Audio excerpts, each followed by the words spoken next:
The Walthers were praised as pillars of their community, their donations keeping churches alive for decades. But behind the locked doors of their East Wing, they hid something no congregation could ever imagine. And when the truth finally came out, it was too late to save the children. October 12th, 1986. The Walthers' house sat at the edge of a quiet neighborhood, the kind with neatly trimmed lawns, cul-de-sacs where children played on bicycles, and Sunday mornings that seemed to belong to church bells alone. To the outside world, everything about the Walthers was textbook American respectability. Arthur and Margaret Walther, both in their late 50s, were regarded as nothing less than saints. They donated generously to every church in the county, from the aging Baptist chapel on Maple Street to the newly built Catholic parish near the highway. Their names appeared on plaques, stained glass dedications, even hymn books. People said the Walthers lived for God. But God, it seemed, was not welcome in the east wing of their house, that part of the property. 3 stories of shuttered windows, bolted doors, and an unlit corridor had been sealed for as long as anyone in the community could remember. They said it was just storage, recalled one neighbor in a later interview. Old furniture, books, antiques. Stuff they didn't need, but you'd never see a single delivery truck unloading things there. And when kids dared each other to peek through the windows, all they ever saw was darkness. By the mid-1980s, the Walthers were more than respected. They were untouchable. Arthur, a retired banker, had been treasurer for several local charities. Margaret ran women's prayer groups and organized food drives. They never missed a service, never hesitated to write checks when churches announced financial shortfalls. If your roof was leaking, Arthur paid for repairs. If the choir needed robes, Margaret ordered them, said Reverend Thomas Grant, who pastored at St. Mary's. You couldn't ask for better people. That was the story most people believed. Yet, behind the brick facade of their sprawling house, something was wrong. Terribly wrong. On October 12, 1986, 2 teenage boys, Jason Harris and Michael Peters, snuck onto the Walthers' property. It was meant to be a dare. The house was big, creepy, and perfect for teenage bravado. They crept around to the rear garden, giggling until they reached the east wing.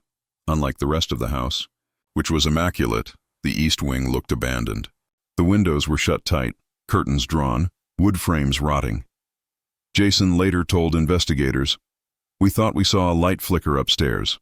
Just for a second, like a candle or something, and then, I swear to God, we heard knocking. Not like pipes. It was steady, like someone tapping from inside the walls." Michael ran immediately. Jason stayed frozen, staring up at the window until a shadow passed across the curtains. It wasn't Arthur or Margaret, he was sure of it. The shape was too small. The boys never told anyone at the time. They just spread the rumor at school. The east wing isn't empty. By winter of that year, other strange accounts surfaced. A postal worker claimed he heard muffled crying when he delivered packages to the side door. A UPS driver swore someone was watching him from an upstairs window, only for the curtains to snap shut when he glanced again. Why would anyone invent something like this? Asked a later investigator. It wasn't even scandalous back then. Nobody believed children could be hidden in that house. It sounded too far-fetched, yet those whispers never fully died.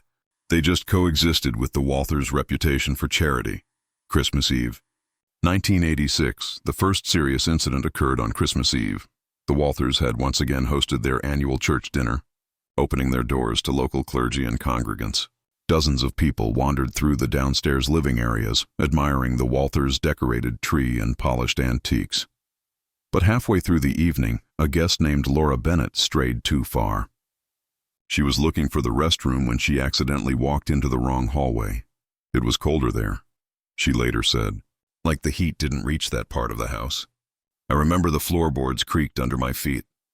Then I saw the door at the end, metal with a chain lock. And I swear, I heard a child cough behind it. Startled, Laura returned to the main room. She never mentioned the incident that night, but it haunted her for years. Neighbors noticed that the East Wing had its own rules. Windows were always covered, day and night. No repairmen were ever seen entering. Even gardeners avoided mowing too close.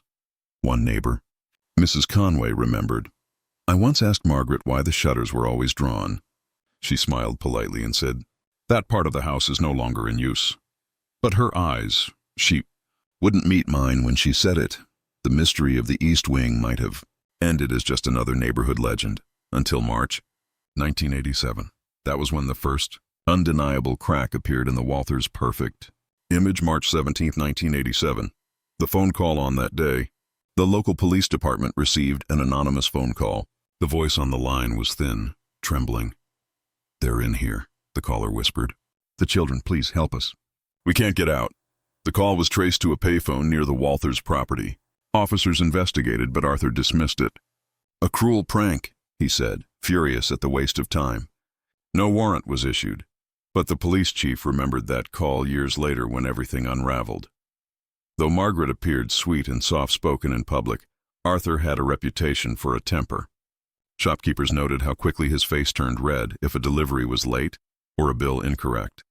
A neighbor once claimed she overheard him shouting late at night. Not at Margaret, but at someone else. The words were muffled, the tone harsh. It didn't fit with the image of a charitable man. When asked, Arthur explained, "I talk in my sleep. Always have. But sleep doesn't cause chains rattling or children's sobs." Summer 1987. In July 1987, a stranger came knocking. A young woman in her 20s, thin, exhausted, dressed in faded clothes. She asked for Margaret. When Arthur appeared instead, the woman's face drained of color. Witnesses from across the street said she staggered backward, as if she'd seen a ghost. She didn't speak. She just turned and ran.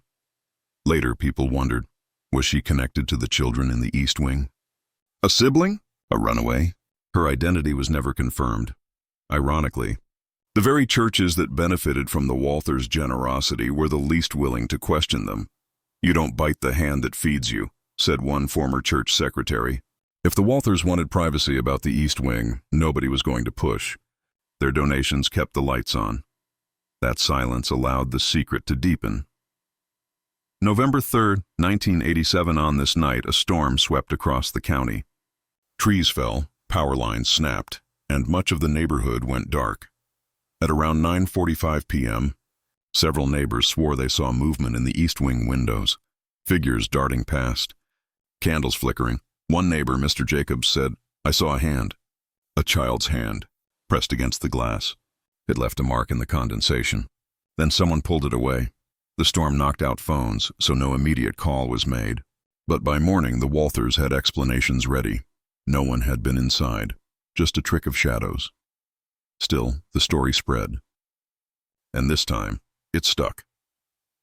On December 1, 1987, the Walthers hired contractors to reinforce the East Wing's doors and windows. Heavy locks, new bolts, even metal plates. When asked why, Arthur snapped, "Burglars. We're not taking chances." But that very night, a delivery driver passing the house at 11:30 p.m. reported something the police could never ignore. He saw a small face at the attic window of the East Wing, pale, wide-eyed, pressed against the glass. And then, as his headlights swept past, he saw another face appear beside it, and another, 3 children, all watching silently. The driver swore under oath. They were begging with their eyes. January 6, 1988. The delivery driver's account of 3 pale faces at the East Wing window had circulated through the neighborhood like wildfire. In the days after, people stopped waving as warmly to the Walthers. They noticed how Arthur grew more defensive, how Margaret seemed thinner, quieter, always glancing back at the house as though something inside was watching her too. The churches, however, brushed it aside. People gossip, they said. The Walthers are good, generous people. Why would they lie? Why indeed? By mid-January, neighbors began reporting noises, strange, muffled sounds at night. Mrs. Conway, who lived directly across the street, said she heard low chanting or maybe children humming. At first, she thought it was a television. But when she went outside, she realized the sound was coming from the Walthers' East Wing. The walls breathed, she recalled in a taped interview. You could hear the house inhale, like dozens of lungs trapped in one place. Others began noticing flickers of light in windows that were supposedly sealed. Tiny orange glows, extinguished quickly, as though someone didn't want to be seen. The more people whispered, the angrier Arthur became. He stormed out of services if he caught congregants glancing at him. One Sunday in February 1988, he stood during offertory and shouted, "We give more to this church than all of you combined. And this is how you repay us?" With slander? The congregation sat stunned. Margaret reached for his arm, whispering for him to sit, but he pulled away. His face was red, his hands trembling.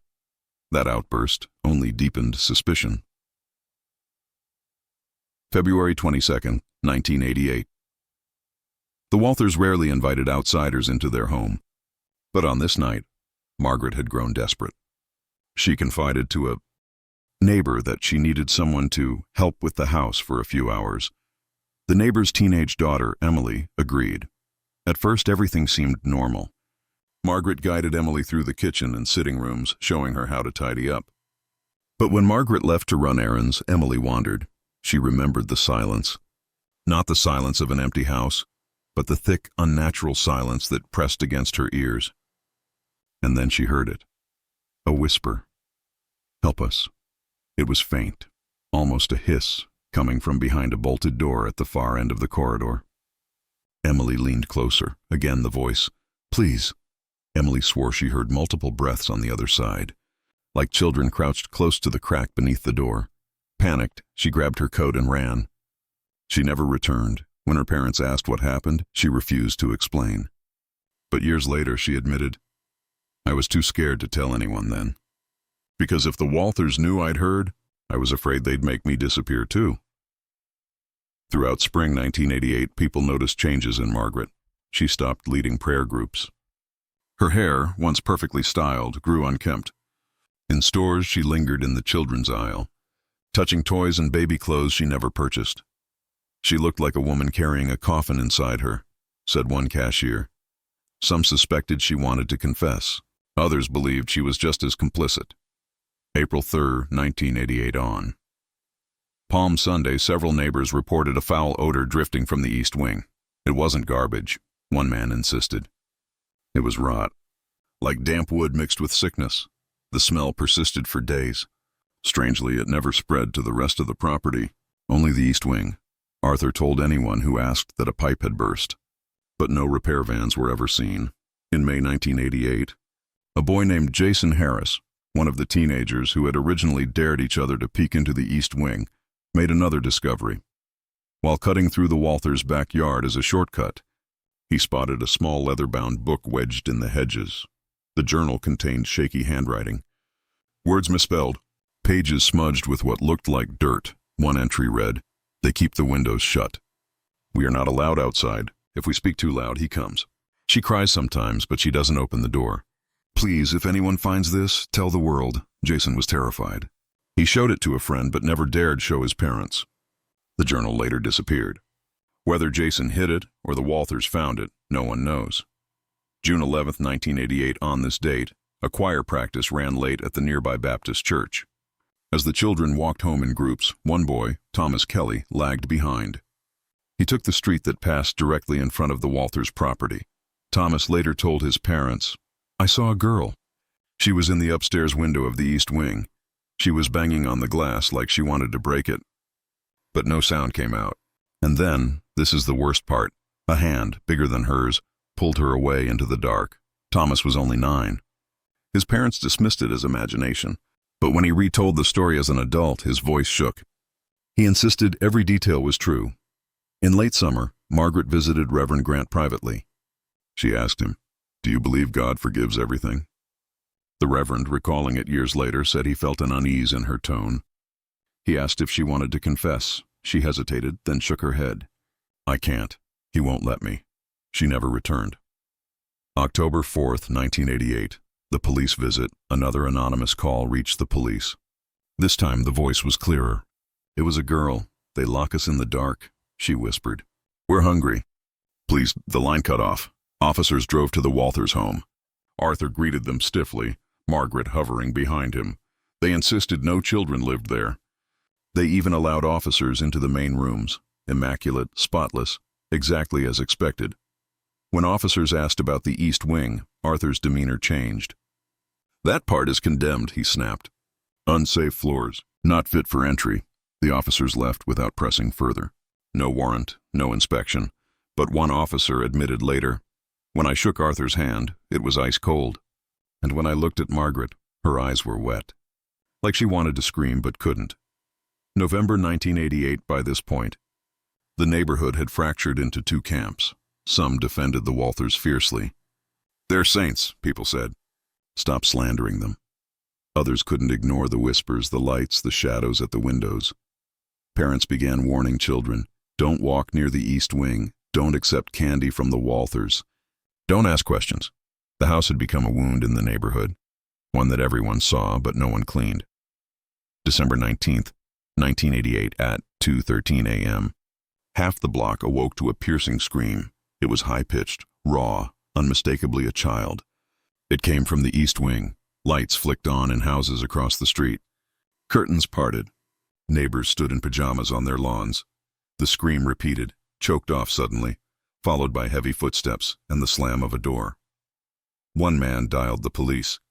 By the time officers arrived, the house was silent again. Arthur answered the door calmly. "Nightmares," he explained. "My wife suffers terrible night terrors." The officers accepted it, but everyone on the street knew the scream hadn't belonged to Margaret. By early 1989, Margaret was nearly unrecognizable. Thin, pale, trembling, grocery clerks noticed she often bought bulk items, canned beans, powdered milk, medical supplies. But she only ever carried small bags home. Arthur collected the rest. "She looked like a woman who had buried herself alive," one neighbor said. On March 5, 1989, a storm rolled through again. Thunder rattled the windows. Wind howled against the eaves. That night, Jason Harris, now 16, snuck out with a camera, determined to prove what everyone whispered, as he crouched in the bushes across the street. Lightning illuminated the East Wing. For a split second, he caught it, a row of children at the window. Not 3, not 4, at least 7, all pale, gaunt, pressed together, their hands flat against the glass. When the lightning flashed again, they were gone. Jason dropped the camera in shock. But the next morning he found something in his yard. A small scrap of paper, damp from the rain. In smudged pencil it read, "Please, we are still here." March 6, 1989, Jason Harris barely slept after what he had seen. He kept replaying the lightning flashes. 7 gaunt faces pressed against the glass like pale lanterns in the dark. The scrap of paper he'd found lay hidden beneath his mattress. The smeared words, "Please, we are still here," burned into his memory. But Jason didn't dare tell his parents. He knew exactly what they'd say. Stop making things up. Stop snooping around the Walthers place still. Jason wasn't the only one who'd seen something strange that stormy night. Across the street, Mrs. Conway reported hearing a chorus of knocks. 3, in rhythm, echoing from the East Wing walls, like children trying to signal. They weren't random, she told her daughter. It was patterned, like Morse code. 2 weeks later, Margaret was spotted in the pharmacy purchasing children's cough syrup, vitamins, and bandages. The pharmacist, curious, asked, "Grandkids coming to stay?" Margaret's hand trembled so violently that one bottle slipped and shattered on the counter. She stammered, "Yes, grandkids," then gathered the items quickly and left. But everyone knew. The Walthers had no grandchildren. March 19th, 1989, Jason finally confided in his friend Derek, who dared him to return to the Walthers property to find proof. Armed with a disposable Kodak camera, the boys crept into the backyard after sunset. They reached the East Wing's foundation, where the bricked-up windows loomed above them. That's when they heard it. Soft singing.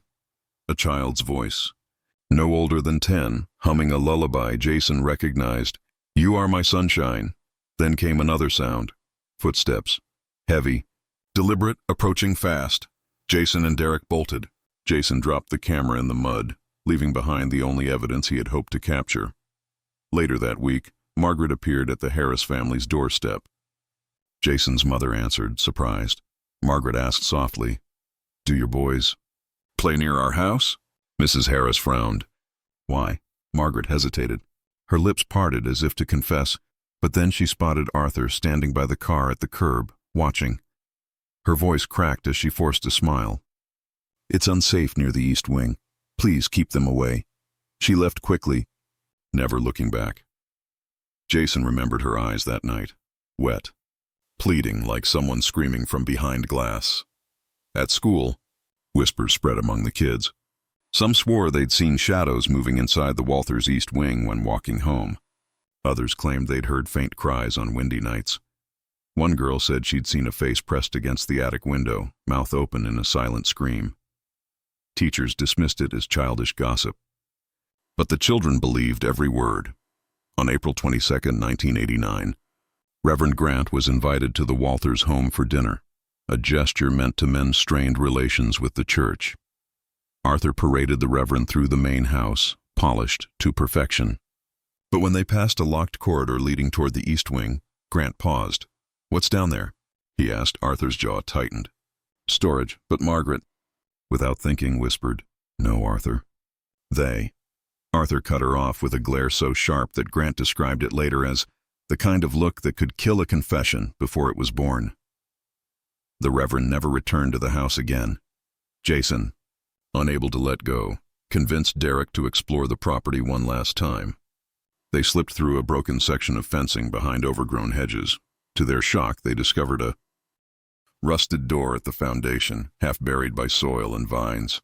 A storm drain, perhaps, but wider than it should have been, with a handle. Jason pulled, but it wouldn't budge. He pressed his ear against the cold metal. From inside, faintly, came the sound of coughing. The boys sprinted away in terror, vowing never to return. By June, Margaret's condition deteriorated further. Neighbors swore she could be seen pacing the garden at night, clutching her rosary, whispering over and over, "Forgive me, forgive me." One night she was overheard muttering, "They don't deserve this. God help me, they don't deserve this." But every morning, she retreated back into silence under Arthur's watchful eye. July 4th, 1989, during Independence Day celebrations.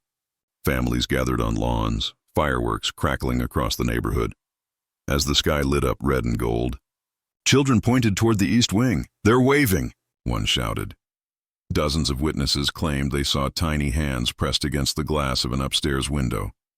The shapes retreated quickly when Arthur stepped onto the porch, glaring at the crowd.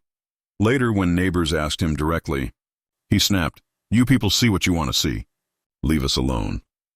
But no one forgot the image of those pale, desperate hands. In August, Jason finally shared the scrap of paper he'd hidden with his older sister. Terrified, yet intrigued, she showed it to a trusted teacher. The teacher urged Jason to describe everything he'd seen: the faces, the singing, the storm drain door. He listened, then said quietly, "Write it all down. Keep a record. One day, someone will believe you." That night, Jason began his own journal. By autumn, Arthur was no longer the composed benefactor the churches once praised. He grew paranoid, snapping at anyone who questioned him. When a neighbor casually asked why the East Wing's windows were always dark, Arthur reportedly leaned in and whispered, "Because darkness is the only thing that keeps them quiet." The neighbor laughed nervously, thinking it a joke, until she saw his deadpan expression. November 1989, the vanishing sound one chilling night. Multiple neighbors heard it, children crying. The sound rose from the East Wing, carried by the wind. Then, as though someone had flipped a switch, it stopped. The silence that followed was worse than the cries. On December 14th, 1989, Jason gathered the courage to approach the rusted foundation door again. This time, it was slightly ajar. Heart pounding, he pushed it open. A blast of cold, damp air hit his face. Inside, a staircase descended into pitch black, and then he saw it. A pair of eyes, wide and hollow, staring up at him from the dark. "Don't let him find you," a small voice whispered. Before Jason could respond, a hand from behind slammed the door shut. October 14th, 1994, 2:47 a.m. The Walther estate was silent, but it was the kind of silence that felt deliberate, like something was holding its breath. The local deputy, Thomas Keller, had been the first outsider allowed past the gates in years. He later recalled that even the trees looked unnatural, like they were leaning away from the East Wing. The night had begun with a call from a neighbor, claiming they'd heard children screaming. For years, rumors had circulated, but the church donations and polished reputation of the Walthers smothered every accusation. But tonight, those screams were undeniable. Deputy Keller entered through the front foyer, flashlight in hand, radio on his belt. The grand chandelier above him flickered weakly, buzzing like an insect caught between life and death. Dust floated through the air, disturbed only by his cautious footsteps. "East wing's locked," he muttered into the radio. "I'm checking it now."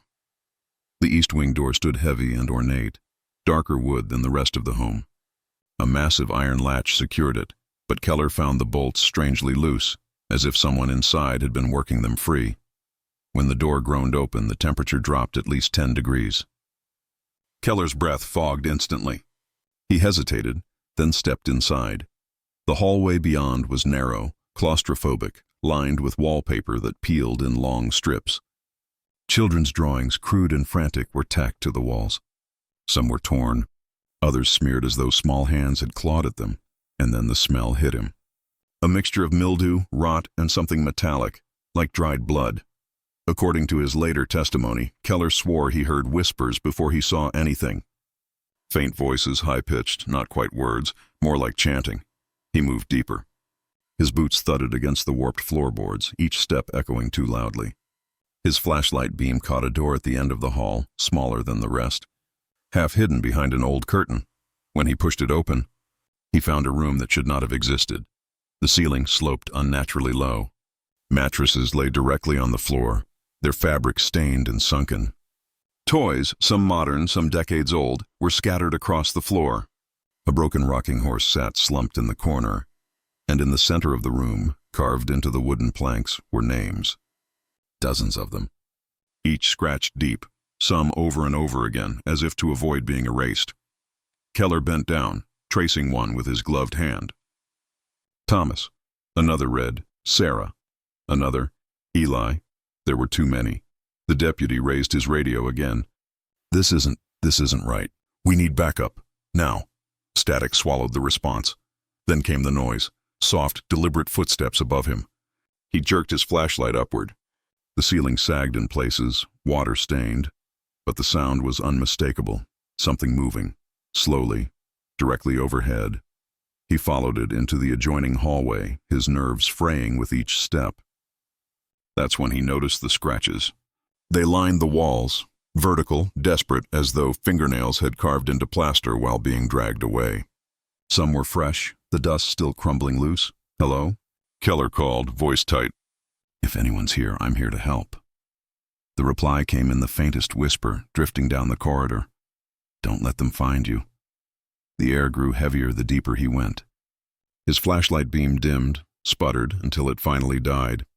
He smacked it with his palm. Nothing, and then in the dark, something shifted. A shuffling, dragging noise. Keller reached for the wall, but his hand brushed against something soft. Fabric. He froze. The fabric moved. The emergency flashlight on his belt flicked on just in time. The beam illuminated a child, no, several children, standing motionless at the end of the hallway. Their eyes glowed pale, reflecting the light in an unnatural way.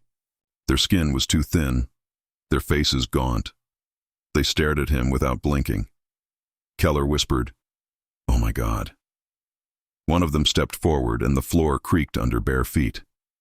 The child's lips moved, but the voice that came was too deep, too hollow, echoing through the walls. "You shouldn't have opened the door." The deputy stumbled back, nearly dropping his flashlight. Behind him another door slammed shut on its own. The sound rattled through the entire wing, followed by a sudden rush of movement, scraping, thudding, as though dozens of small figures were running through the walls. Keller bolted back toward the main hall, radio screaming with static in his hand.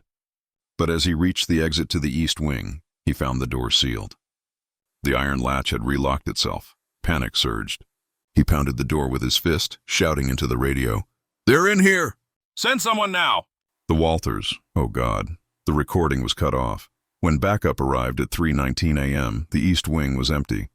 Keller was found in the hallway, his flashlight broken beside him, his radio still transmitting static. He was alive but unresponsive, eyes wide open as though frozen in terror. Medical records later revealed deep scratches across his arms and chest, almost like fingernail marks, but no DNA was ever recovered. What shook investigators most was his final written statement, scrawled shakily in the hospital before he lost speech altogether. They weren't alone. The Walthers put them there, but something else kept them. The Walther family refused to speak publicly, even as rumors consumed the town. Church leaders defended them, insisting it was a case of hysteria. But the whispers in the community grew louder. If Deputy Keller had seen what he claimed, then the children in the East Wing weren't just hidden, they were kept, and whatever had been keeping them wasn't finished yet. October 18, 1994, 9:42 p.m. By now, the Walther estate was no longer just the grand house on the hill. It was a crime scene, a ghost story, and a symbol of betrayal. For decades, the Walthers had been hailed as saints, donating generously to churches, schools, and charities. But the East Wing changed everything. Deputy Keller's collapse left the town shaken. His scribbled warning, "They weren't alone," was pinned inside every investigator's mind. But no one could decide what else he meant. That night, 3 investigators returned to the estate. What they found would never officially make it into the public record. Detective Marianne Holt, a sharp, methodical woman in her early 40s, led the team. She didn't believe in ghost stories. To her, the Walthers' secret was human, ugly, cruel, but human. "This isn't supernatural," she told her colleagues. "It's confinement, abuse, decades of cover-up. We need evidence." They pried open the East Wing again. This time, they came prepared with floodlights, cameras, and crowbars. The smell hit them first, stale, wet, metallic. Stronger than when Keller entered. The walls seemed to press inward. Every beam of light caught strange shadows, as though someone had been standing just out of reach. The air was thick, and every breath felt borrowed. Then Detective Holt noticed the children's drawings again. But this time she realized something chilling. The drawings weren't just random. They formed a sequence, like a timeline. Crude stick figures showed children being led into the wing. Then drawings of cages. Then figures bowing before something drawn larger, with sharp teeth and hollow eyes. At the end of the hall, one final picture, a dark figure towering above smaller ones, with the words scratched underneath over and over, "Keeper." The team reached the hidden door again, the one Keller had discovered. Holt crouched low, shining her light across the floorboards carved with names. But now, more names had appeared. Fresh ones, carved as if by unseen hands. One name stood out among them, Thomas Keller. The detective froze. "No, that's impossible." Suddenly, one of the floorboards shifted, tilting beneath her weight. She knelt, prying it loose with her crowbar. Beneath the plank, a dark void opened, a crawl space that smelled of earth and rot. They lowered a camera into the hole. The feed crackled, then revealed narrow tunnels winding deep beneath the estate. The walls of the tunnels were scratched raw, smeared with old stains. And there, just at the edge of the light, movement, small figures crawling backward into the dark. The investigators descended. The air grew damp, heavy, almost suffocating. Their flashlights cut across low ceilings and dirt paths lined with old wooden beams. Then they saw them. Children. At least a dozen. Pale, skeletal, their hair matted. Their eyes were wide but not empty, watchful, intelligent, as though they'd been waiting. One of them, a boy no older than 10, stepped forward. His voice was hoarse, unused but clear. "They don't let us leave." Detective Holt dropped to her knees, trying to keep her composure. Who keeps you here?" "The Walthers." The boy shook his head. Slowly, he raised a trembling hand and pointed toward the wall. "The keeper." Before Holt could press further, a low rumbling filled the tunnels. Dust rained down. The children scattered, slipping into side passages like they'd rehearsed this before. Then came the sound. Heavy footsteps echoing through earth and stone. Far too heavy for a child. The investigators swung their flashlights toward the noise. At first, nothing. Just dirt and shadow. Then out of the darkness, a shape unfolded. A figure taller than any man, hunched, its limbs too long. Its face was obscured by something like a mask, or maybe its face was the mask. Hollow sockets stared back, reflecting the light. Its voice crawled through the tunnels, low and guttural, vibrating the walls themselves. "You opened the door. You let me walk again." The floodlights flickered, then burst, plunging everything into near darkness. The team fired their flashlights wildly. The figure moved with jerks and snaps, never fully visible, sometimes inches away, sometimes impossibly far. One investigator screamed as claws slashed across his chest. Flinging him into the dirt, Holt dragged him back, heart pounding, mind racing. This wasn't just abuse. This wasn't just hidden children. Something else was bound here, something the Walthers had fed. They scrambled back toward the crawl space. As they climbed, Holt's hand brushed against a carved wooden plank nailed into the tunnel wall. She shone her light across it and froze. Inscribed into the wood was a prayer, not to God, but to something older. Keeper of the lost, keeper of the hidden, we give you what is ours. Spare the rest. The Walthers hadn't simply locked away their children. They had offered them, sacrificed them, generation after generation, to something they called the Keeper. It explained the donations, the church masks, the perfect image. While the town saw saints, the children became currency, and now the Keeper wasn't just confined to the East Wing. It was free. The tunnels erupted in chaos. Walls trembled, beams snapped, and dirt poured from the ceiling. Holt and her team scrambled up into the children's room, gasping for air, but the East Wing door slammed shut behind them, locking from the outside. The children appeared again, standing silently in the corners. Their eyes reflected the dim light, unblinking. Some looked alive, others looked less so. One girl stepped forward, whispering, "It doesn't let us go. It keeps us forever." The air split with a deafening roar, and the Keeper surged from the crawl space, filling the room with its impossible size. Shadows warped against the wall, stretching and twisting. Holt raised her pistol and fired, but the bullets passed through it as though through smoke. The thing advanced, its claws scraping against the floor, sparks flying. One by one, the children began to hum, low and steady, their voices merging into something ritualistic. Holt realized too late. They weren't fighting it. They were part of it. As the humming grew louder, the children's faces changed. Their eyes sank into hollow sockets, their mouths widening unnaturally. They weren't victims at all. They were the Keeper's choir. Every generation, the Walthers gave their children not just as sacrifices, but as vessels. Kept alive long enough to serve, then consumed into something eternal. The horror wasn't that the Walthers hid their children. It was that they raised them to be devoured. Detective Holt screamed into her failing radio as the Keeper loomed closer, the children chanting louder. The walls rattled, the house groaned, and the air turned black with shadow. Her last words, captured in the static recording, were barely audible. "It's not just the Walthers. It needs more. It's still hungry." The recording cut.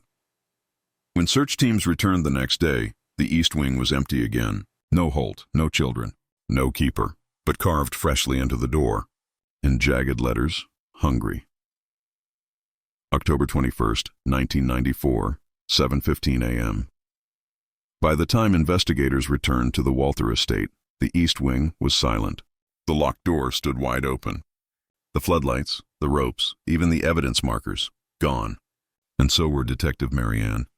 Holt and her team. Official reports would later reduce their disappearance to structural collapse and inconclusive findings. But those who had been close to Holt, her family, her colleagues, knew better. Holt had left behind more than evidence. She'd left behind a warning. Her radio recording, cut short in static, was recovered. Her last words, "It's still hungry." For months after Holt's disappearance, authorities sealed off the Walther property. Signs warned, "No trespassing, danger of collapse." But that didn't stop people from coming. Local teenagers broke in to dare each other to spend a night in the East Wing. Most came back pale and shaken, swearing they'd heard footsteps following them. Some claimed they saw faces pressed against the walls, children's faces, open-mouthed and whispering. By December of 1994, 2 boys went missing after sneaking into the property. Their bicycles were found abandoned in the ditch outside the gates. Their names were never carved into the missing persons database. But when one officer went back to the East Wing to look, he swore he found those names scratched fresh into the wall. Julia Green. The neighbor who had first spoken about children's voices moved 3 states away. But she never escaped the sound. In an interview years later, she described it. "It's like they're always outside my window. Little feet running, soft voices humming. And sometimes I swear I hear Marianne Holt calling for help." She broke down crying mid-interview, covering her ears. "Why would I make that up?" Another survivor, Pastor Ronald Hale, the minister who once praised the Walthers for their generosity, was found in his church basement in 1997, kneeling before the wall, repeating the same line over and over, "Keeper, take what's yours. Keeper, take what's yours." He never came back from the psychiatric hospital. though the official reports blamed faulty construction and poor record-keeping. Internal memos told a different story. One letter, leaked in 2003, was written by a forensic investigator who had been part of the post-collapse search. It read, "There were no signs of rubble, no fallen beams, no debris that could explain Holt's disappearance. What we did find were tunnels, freshly dug, damp, and impossible to map. They were filled with carvings, not words but symbols, and they weren't made with tools. They were claw marks." The letter ended with one final line. Why would anyone invent something like this? By 2001, the Walther house was scheduled for demolition. Contractors brought in heavy machinery. The plan was simple: reduce it to rubble, pave it over, and sell the land. But on the first day of work, machinery failed. Floodlights flickered. Workers complained of whispers and shadows moving in empty rooms. One worker, a man in his 30s, refused to go back after lunch. He claimed he'd seen a group of children standing at the end of the hall, chanting. When he blinked, they were gone. The demolition never happened. The machines rusted where they stood. To this day, the estate remains. People believe the keeper never stayed trapped in the East Wing. It spreads. Some claim it follows bloodlines, the descendants of those who once stepped into the Walther estate. Julia Green's children reported strange dreams, always about long hallways and scratching sounds. Others believe it lingers wherever its name is spoken. Paranormal researchers warn against saying "keeper" aloud near the property. Yet, every recording taken inside the house, every whispered prayer, captures the same word: keeper, always in the children's voices, always asking for more. Today, the Walther estate is overgrown, its windows shattered, its once grand walls sinking into rot. Locals avoid it, crossing themselves when they drive past. Churches that once praised the Walthers never speak their name, but some still hear it. The soft patter of feet in the dark, the hum of children's voices rising like a hymn. The Walthers gave to every church, and they were remembered as saints. But behind the East Wing, they gave something else entirely. And now, whether you believe the story or not, one truth remains. The keeper is still hungry. And if you've listened this far, maybe, just maybe, it's listening to you. The end.